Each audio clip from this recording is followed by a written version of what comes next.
Welcome to Window of Mount Zion, Chapter 4 and Part 3, the final installment of Chapter 4.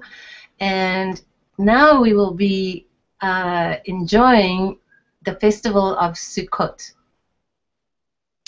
The solemn festivals were over, and now came the week of preparation for the third, the festival of rejoicing, Sukkot, the Feast of Tabernacles or Booths, also known as the Feast of the Ingathering of the Harvest, as we read in Leviticus chapter 23. On the 15th day of the 7th month, when you have gathered in the yield of your land, you shall observe the festival of the Lord 7 days. On the first day you shall take the produce of goodly trees, branches of palm trees, boughs of thick trees, and willows of the brook, and you shall rejoice before the Lord your God 7 days. You shall live in the booths 7 days, that future generations may know that I made the children of Israel to live in booths when I brought them out of the land of Egypt. I am the Lord your God. Gregory was with us again, and I explained to him that it was customary to begin to build these booths on balconies, roofs, or in the courtyards immediately after Yom Kippur had ended. Early in the morning after Yom Kippur, Ovadia, who fed the pigeons on Mount Zion, brought the wooden poles for the little booth or sukkah, which was to be built on our front balcony. And life was returning to normal again. It was good to see the Palumbo Jeep bringing David, Yona, and Paulita back to Mount Zion. They'd spent the festivals with their relatives. A small group of tourists stood close to our gate in Garden Square, looking in silent wonder towards the Judean hills.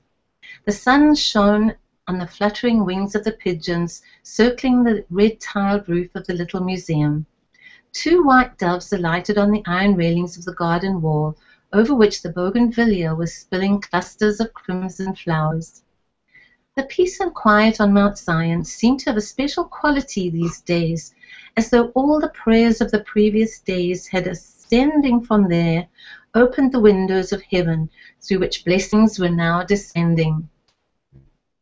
As the light turned to gold one of these late afternoons, David came into the square with his little daughter on his shoulders. "I'll show you something you've never seen before," he boasted, as he very gently put Paulita down onto her feet. Grasping her father's hand and swaying unsteadily, running rather than walking, she was chuckling with delight. David's face beamed with pride as he withdrew his hand from her clasp, and he watched his daughter take a few independent steps and then land with a bump on the ground. "She still needs your hand," I said to David. "Oh, soon she will be managing without it," he replied. "After all, a few falls are a small price to pay for independence." Yona came out to rescue Paulita, and David mounted his scooter, racing noisily down the road. "That is the only noise we have to remind us of the outside world," I said to Yona as we watched him disappear down the hill.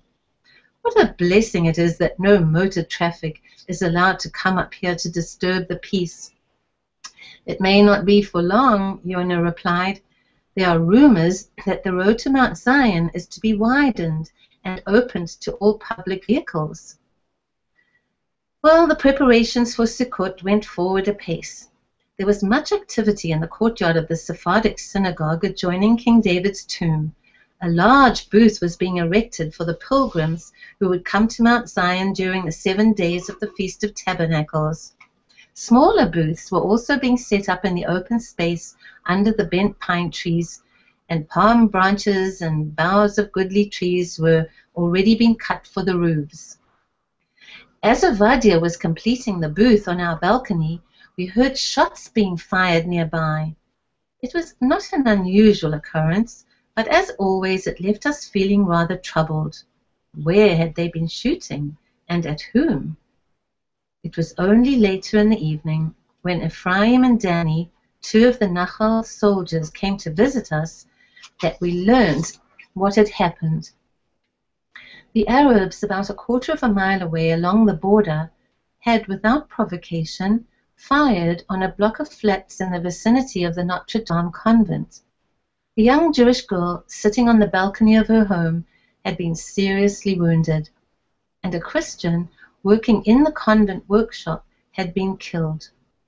For the citizens of Jerusalem, these incidents were like dark threads woven into the pattern of their daily lives.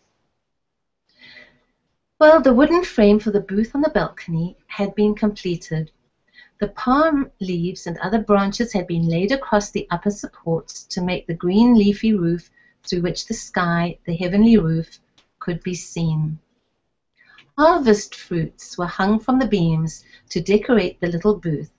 Grapes, pomegranates, apples, lemons, and dates. Here you see a graphic of the 7 species of Israel, and some of those fruits were used, especially pomegranates and dates and grapes. And here in the picture, painted by Lynn Feldman, of a very colorful family sukkah, you can see at the top how some of the fruit is hanging as decorations as well.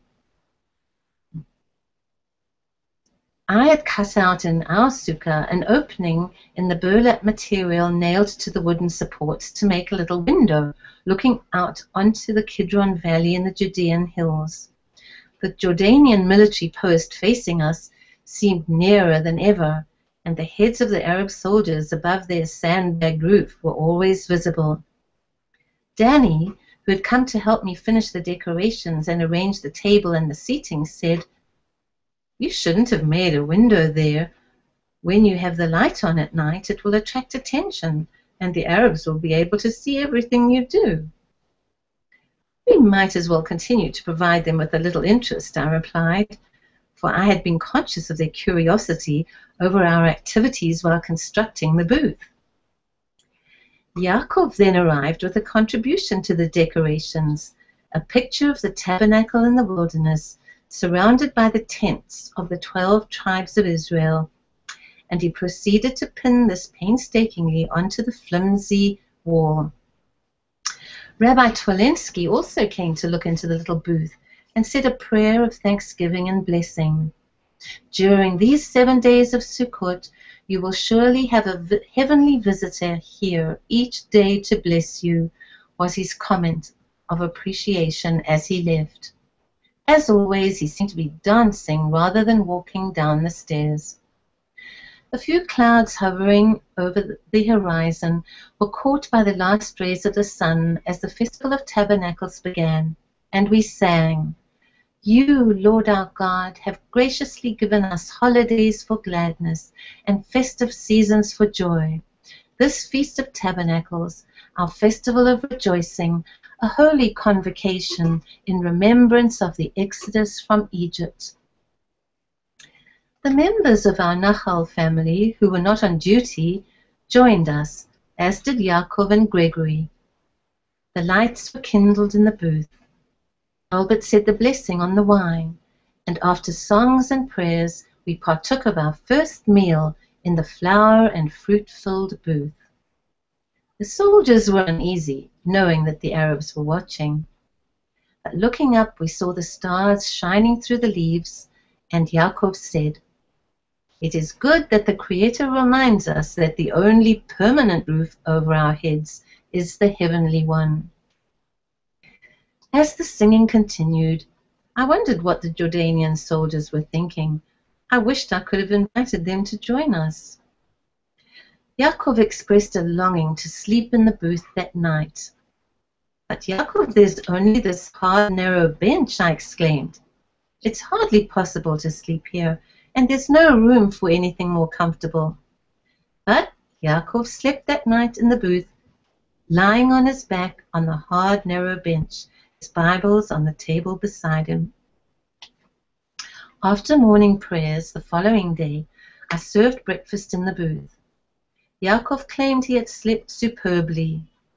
What greater joy and blessing could I ask for than to have a night in a booth on this holy mount, this place where in the future people from all nations will come to celebrate the Feast of Tabernacles. He smiled at Gregory. Today we have the first one from the nations who has come to celebrate with us. Blessed be the Creator who fulfills all his promises. There was also an amusing incident this first Sukkot we spent on Mount Zion. One day, the sound of a car coming up the road drew us to the window. We saw the familiar white United Nations car with UN in large black letters on its side. It stopped at our front gate and two men got out and came to the door. Albert and I looked at each other questioningly. The two United Nations representatives apologized for intruding as they entered our upstairs lounge. They glanced towards the closed door leading to the balcony as we invited them to be seated, and one of them rather embarrassedly explained the reason for their visit. We've had complaints from the Jordanians that new military fortifications are being built here on Mount Zion, and we were sent to investigate. Albert and I suppressed our smiles with difficulty.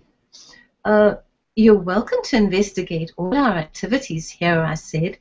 It's true that we've been doing some construction on our balcony facing the Jordanian position. The two men stood close behind me as I opened the door to reveal the gaily decorated booth with its open garlanded window overlooking the Jordanian military post. This is our new fortifications, we said, and they joined us in our laughter as they looked through the window at the heads of the Arab soldiers behind the sandbags not many yards away. They sat and drank a glass of wine with us in the booth, listening with interest to our explanation of the symbolism of the decorations. Before they left, they asked if they could visit us again, bringing some of their colleagues with them. The 7 days of the Feast of Tabernacles were all days of pilgrimage to Mount Zion. Each day they came from all corners of Israel and from distant lands. Singing and dancing, they celebrated the Feast of Rejoicing, taking their food and drink in the little booths provided for them. Many friends and strangers came to our ohel to drink a glass of wine of celebration in our little booth. Many of them appeared ill at ease, aware of the ever-present danger visible through the open window, but nothing could mar Yaakov's joy. For me, he said, it merely adds meaning to the festival. It is a reminder of our deliverance from Egypt and the protection of the Almighty in the face of danger. The hills around were now brown and parched. The earth had offered up the fullness of its fruit, and the garden had spent its strength in the amorous embrace of summer. All nature seemed to stretch invisible hands upward in supplication for water at the end of the hot, dry summer. On the 7th day of the Feast of Tabernacles, special prayers for rain are offered up. Up the precarious old steps to the roof of the synagogue climbed the congregation. A small band of men, prayer shawls over their shoulders, open prayer books in their hands, and ritual skull caps or yarmulkes on their heads. They stood facing the temple area in the old city, quite oblivious of the dangers to which they had exposed themselves. For besides the Jordanian soldiers at the military post, we knew there were others hidden behind the nearby trees. I will prepare my inward thoughts to pray for water, the men chanted on the roof. I will deliberate a little before I proceed to speak of the moistening work of the creation of water. Suddenly a shot rang out. The men did not pause in their chantings and prayers. Thou hast retained in thy hand the key of the water, so that no one hath power without thy leave to open the treasure of water. Send altogether a favorable and liberating, purifying rain. The men bowed their heads in silence for a while, and then continued with the prayer from the prayer book. He hath ordained that the clouds should bear the burden of the waters. They move and fly in the open firmament of heaven. They remain collected till they are permitted to pour out the water. The chanting continued. The parched earth is softened by the descent of the dropping water. The thirsty fields which the scorching summer heat hath parched are satiated with water. For thou art the Lord our God, who causes the wind to blow and the rain to descend, for blessing and not for a curse, for life and not for death, for plenty and not for famine. I looked up at the blue heavens, where little clouds moved in the open firmament and gathered overhead. As the service was ending, I felt a little drop of water on my face, and I saw the tiny wet spots on the roof. The rains had come, even as the men were still praying. I remembered the words of Isaiah, and it shall come to pass that before they call I will answer, and while they are yet speaking I will hear. That night, Gregory came to have the last meal in our little booth with us. The 7 days of dwelling in booths had ended. "Is this the end of the festival?" he asked. "No," I replied. "It is written that the 8th day shall be a holy convocation unto you. It is a solemn assembly. You shall do no servile work therein. This night is the beginning of Simchat Torah, the rejoicing of the law. In most synagogues and in the streets, people are now gathering around the rabbis. They are carrying the Torah scrolls, and tonight they'll dance and sing with ecstatic joy, as will they do tomorrow." The rejoicing of the Torah marked the end of the festival cycle of the 7th month, and Gregory, summing up his experiences during his stay with us, pointed out, "You know, of course, that the Feast of Tabernacles differs from the others in one important respect. It is to become an international festival, the one involving all the nations, and not just the chosen people." "Oh, yes," I replied. "The prophet Zechariah foretells that all the families of the earth shall even go up from year to year to worship the King, the Lord of hosts, and to keep the Feast of Tabernacles." And so we see even in our own days, and so we will see in the days to come, the days of Messiah, when the coming King rules and reigns from his throne in Jerusalem. Thank you. Shalom. That is the end of chapter 4 in Window on Mount Zion, and we hope you will join us for chapter 5. Todah and Shalom.